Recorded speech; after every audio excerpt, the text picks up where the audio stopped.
2020 you. Say it with me. 2020 you. Today, I'm going to talk about how to become a producer. And no, not the Hollywood kind. Instead, it's about how to step out of the consumer role and step into the mindset of a producer. I'm also going to discuss two types of lifestyles, creative and competitive, and how they can influence your day-to-day life. If you're new to my channel, welcome. My name is Rosie. This is my cosmic garden, and together we will grow. I combine health, psychology, and spirituality to empower you to become your greatest version. Videos are uploaded every Friday. Subscribe and hit that notification bell so you don't miss out. Let's grow!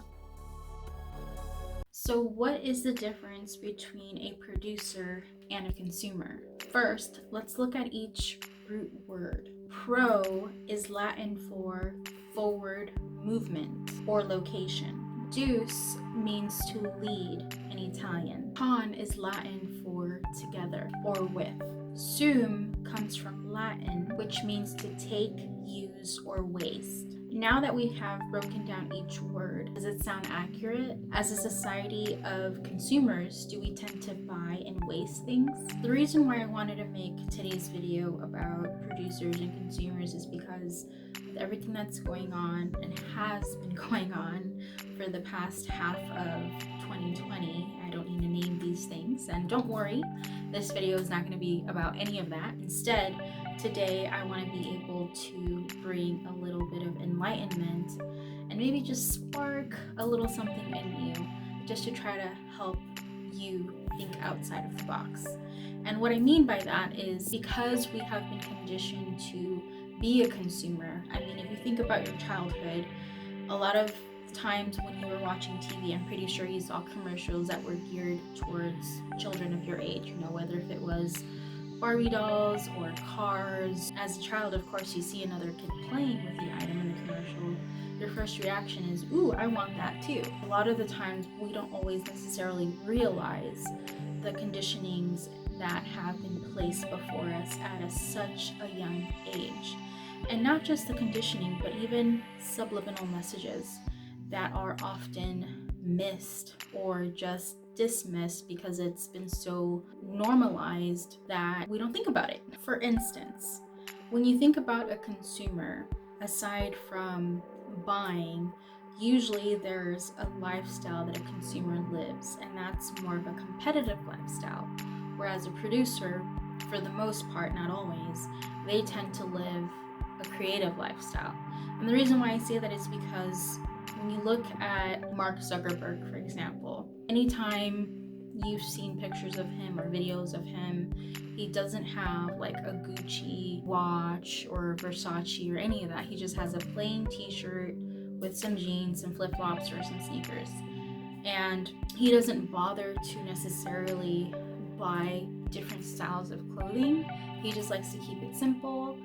And the reason why is because he wants to use that creative energy towards something better, whether if it's towards his businesses or any other side projects that he may be working on. Now, when you think of a consumer, usually they're the ones buying the next big thing, whether if it's an iPhone, Android, a vehicle, a house.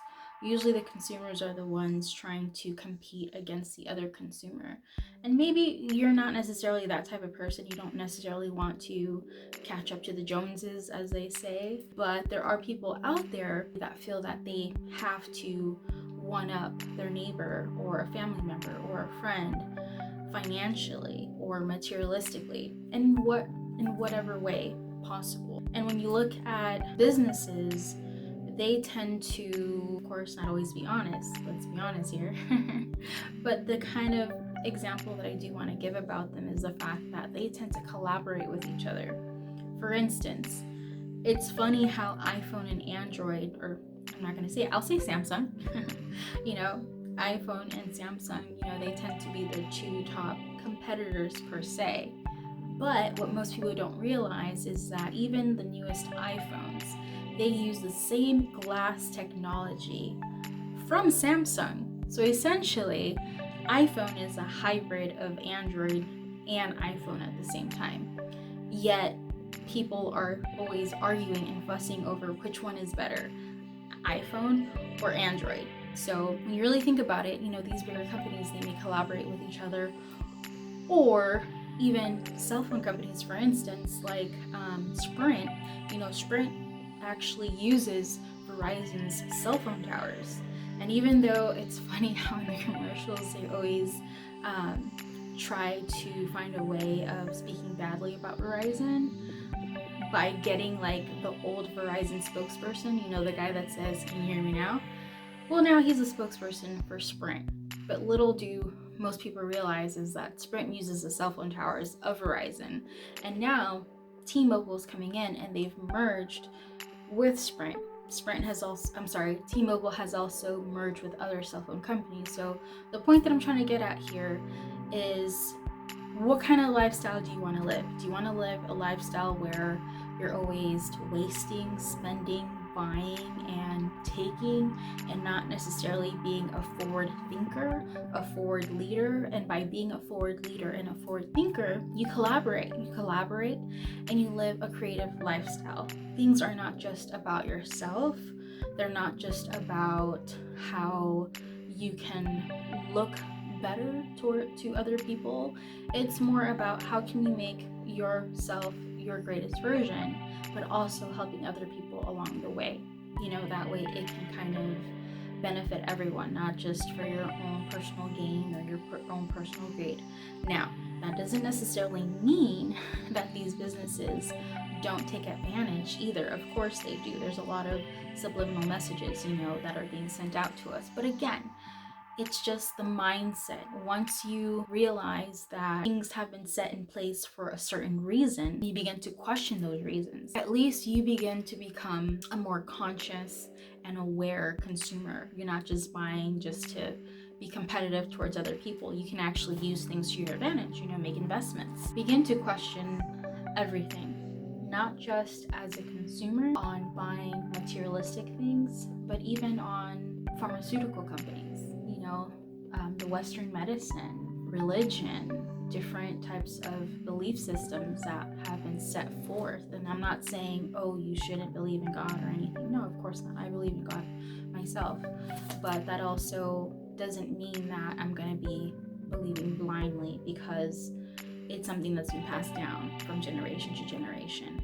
Because then if something is wrong somewhere, how are you going to be able to identify it if you don't question it? So become a little more conscious, become a little more aware by questioning things. Even if it makes you feel uncomfortable at first, that's okay, that's normal. It's all part of the cognitive dissonance process where you might question something, but then your internal instinct, your ego, is going to automatically not want to give in, and it's going to make you feel like, no, that person's the wrong one. Like, no, I'm right.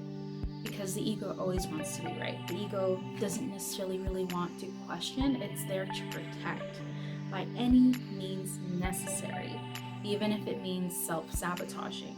So I'm not saying that we are all sabotaging ourselves, but we all do have the decision whether or not we want to continue that process. And as a society, the way I see it is, with different regulations that are happening, with different politics that are going on, and everything that has been going on, for this year in itself, I feel like it's shedding light. And now that it is shedding light, we need to use that to our advantage. We need to educate ourselves more and try to become more self-sufficient if possible. Maybe collaborate with other people, just like that saying, it takes a village. And there's a reason why. There's a reason why the media wants to divide people.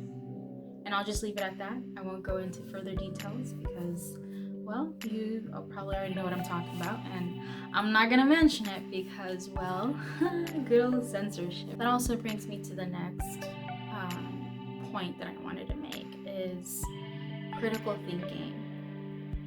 The way school systems have been set here, at least in the US, I can't talk about other countries, but the way it's been set up here, it's in a way where it fits in with the whole consumer society mindset, where there's just one leader and everyone just pretty much listens and doesn't question. And if you do question, then you look like you're a conspiracy theorist or just someone who's just looked down upon because you're going against the grain. And I'm here to tell you, go against the grain if you need to, because that's what life is all about. Life is about questioning things and learning how to become more critical thinkers.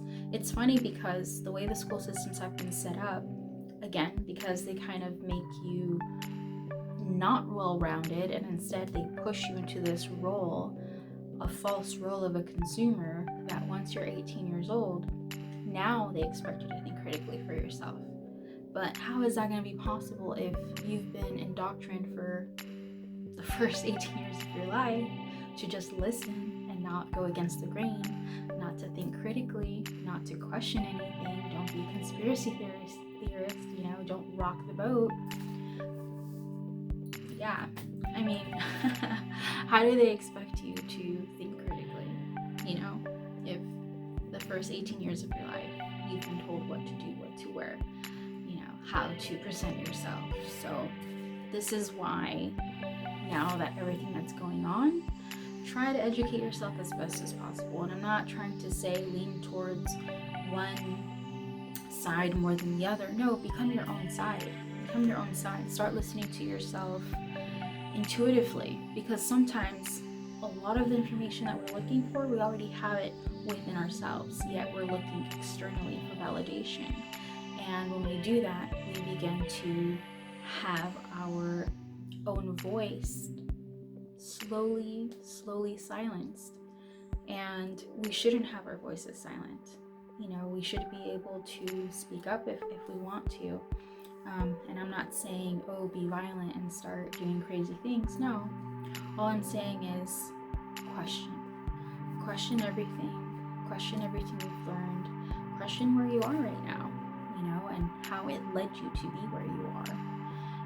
And even if you are in a good place, then that's very good. It's always good to be in a good place, but it's also good to try to seek more than what you think you are worth, because we are all infinite beings just having a temporary human experience. We just have to trust. We just have to trust and let go. And the reason why we should really trust and let go is because when we're in fear, anger, or all of the lower vibrations of emotions or state of mind, it clouds us.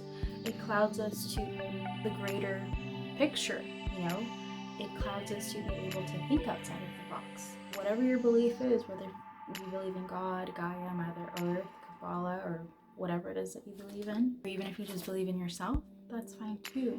But just know that it's always good to think outside of the box. And even if you do feel uncomfortable, that's good, because if you really want to grow, you have to get uncomfortable. There's no shortcuts, there's no running around it. That's just the fact of the matter. Kind of like growing pains. You have to get uncomfortable if you really want to see growth. And a side note of my own personal story and journey, it hasn't been easy, but it's taught me a lot about myself. It's taught me how I can be very independent, how I can do things I never thought I was capable of doing. Like, for instance, YouTube. I've been wanting to do YouTube since I was maybe 15 or 16 years old. I never got around to it because I just thought, well, I don't think I'm going to be good at it, and who cares? You don't have to be good at something, and you're not going to be good at something right away. It takes time. It takes time. It takes patience. It takes dedication, and it also takes discipline. If it's something that you really want to do, go for it and do it. The only person that's stopping you is you. But aside from that, I remember even in the past, through my own spiritual awakening and through my own process of becoming my greatest version, there's different levels to it. But in the past, I've had this person who was in my life, different people that were in my life, and sometimes it would kind of guide me and point me to the direction, that I wanted to go, but at the time I just couldn't see it. It's just like this internal feeling and knowing of wanting to become something that you knew you were always meant to be, but you just didn't know where to start or where to go. And so these friends, they kind of pointed me to the direction, but I would get mad at them. I would get mad because I didn't know quite what they were talking about. And I just wanted them to tell me, like, hey, just tell me. I don't want to be beating around the bush. Like, what do you mean by that? I don't understand. And now that I look back, I laugh because, wow, that was the ego. That was the ego trying to, get in the way of questioning. And yes, there was curiosity there, but it was also a pushback, a pushback of that cognitive dissonance. And me being angry at my friends, it wasn't me really being angry at them, it was me being angry at myself, because I knew they were right. They were right all along. You guys were right, and I'm glad that I eventually looked at myself. So the whole point of that is, sometimes when someone points you into a certain direction that you know you should be going, because you already felt it from within, but you just have been holding back, then just do it, and if you're not sure, let yourself be angry, let yourself feel whatever it is that you need to feel, but release and let it go. And once you've done that, do your own research. Start doing your own research. Start looking up stuff that you've always been curious about, things that you've always wanted to learn about that you've never had the experience to learn about in school. Because let's be honest, getting back to the whole consumer producer mindset, a lot of these producers that have these businesses and that are very well off, a lot of them, they didn't finish school. They dropped out of college, or sometimes they didn't even finish high school. So I'm not saying that you shouldn't finish school. If it's something you really want to do, go for it, whatever it is. What I'm also trying to say is, a lot of these life skills or curiosities that we have, we don't always necessarily get them. We don't get those cravings filled because it's not something that's taught in school. But that's where we have to be forward thinkers and forward leaders and start realizing, hey, we have Google now. We can look up this information. It's not like the olden days where you had to go through books and books and books and just siphon through so many books, encyclopedias, and if you want to do self-help books, do that too. Audible. If you want to be cooking, cleaning, driving, there's no excuse. There's different things that you can always do to better yourself, to teach yourself things that you've always wanted to learn. That's the whole purpose of life. The whole purpose of life is realizing that we have this massive brain with gray matter, and we don't use the full percentage of our brain. The full percentage of our brain is not even used. I think we use like 10 to 15%, something like that. I don't remember. I wish I remembered, but yeah, it's a very small percentage that we use. We don't even use half of it. And why is that? Why is it that some parts of the brain have not been unlocked? And if you begin to question, like I said, you kind of go through this one question after the other, but it can be scary but exciting at the same time. So just do your research, all right? You don't have to take my word for it. Do your own research. If you have this inkling about something that has been popping up a lot, maybe you've been seeing a lot of numbers, 444, 222, or 333, 1111, 111, whatever numbers you've been seeing, look them up. Try, go to Google and try to see what do these numbers mean.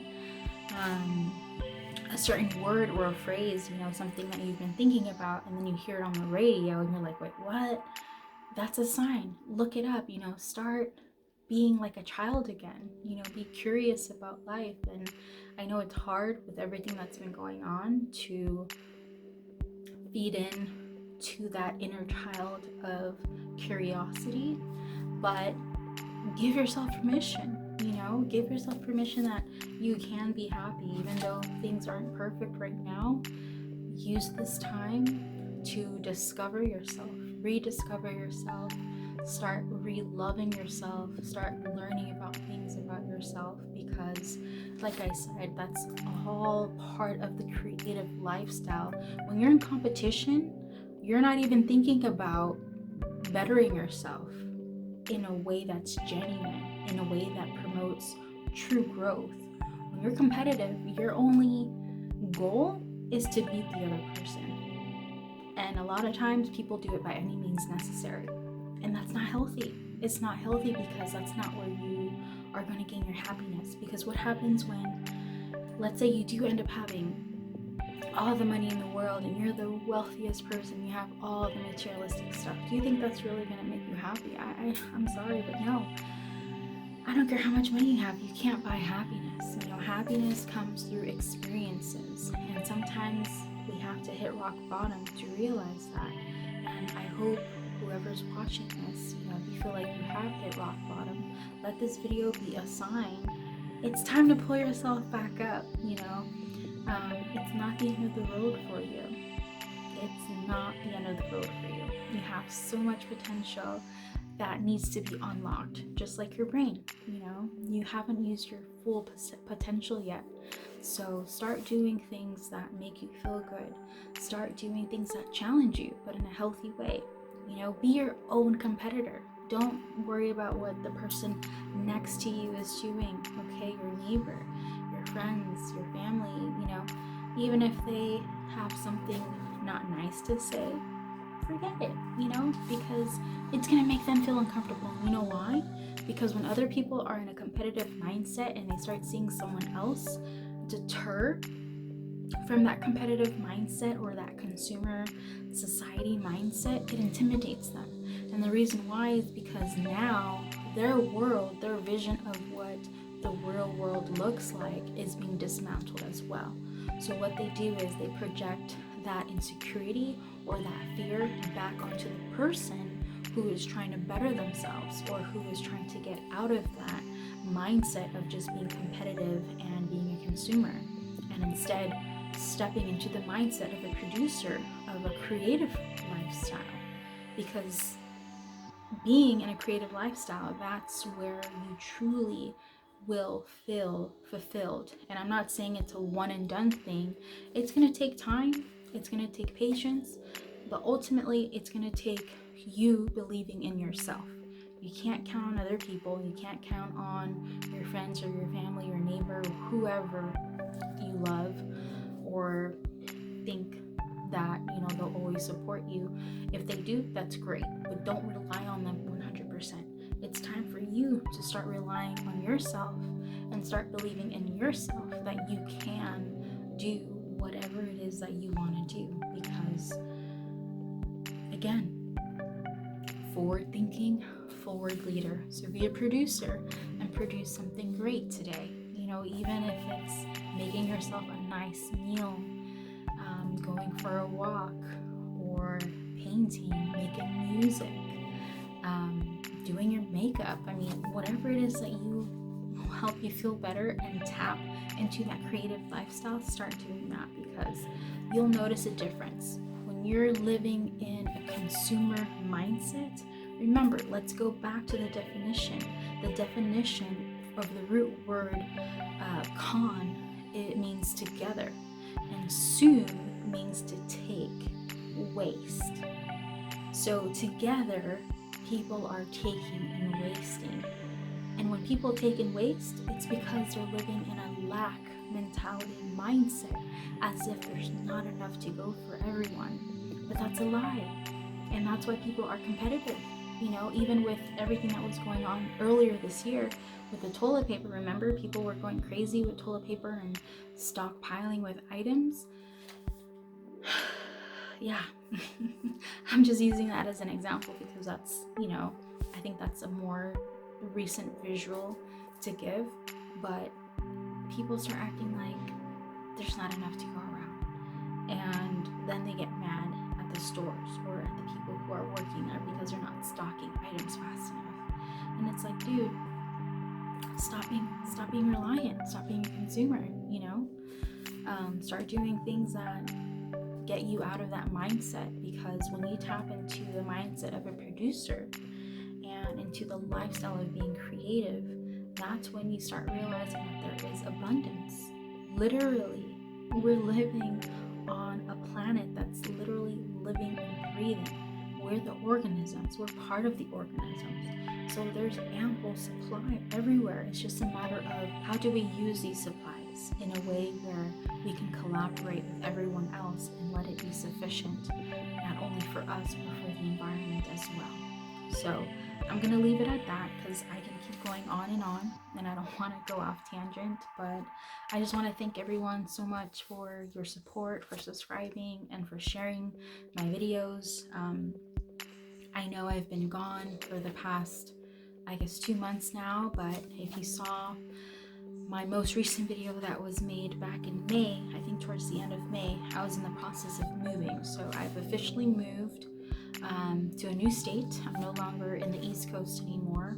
So I'm back on the West Coast, not California, but a different state in the West Coast. And yeah, just giving life a new try as well, because, well, you make do with life as best as you can. But once you can do better, then do better. So I love you guys. I hope you guys have a wonderful day. I'm going to try my best to be more consistent now that I'm officially settled in. So you'll catch my next video next Friday. But until then, please don't forget to share this video. Leave me a comment down below. Let me know what you thought of this video. And I'll see you guys next time. Alright guys, let's grow together.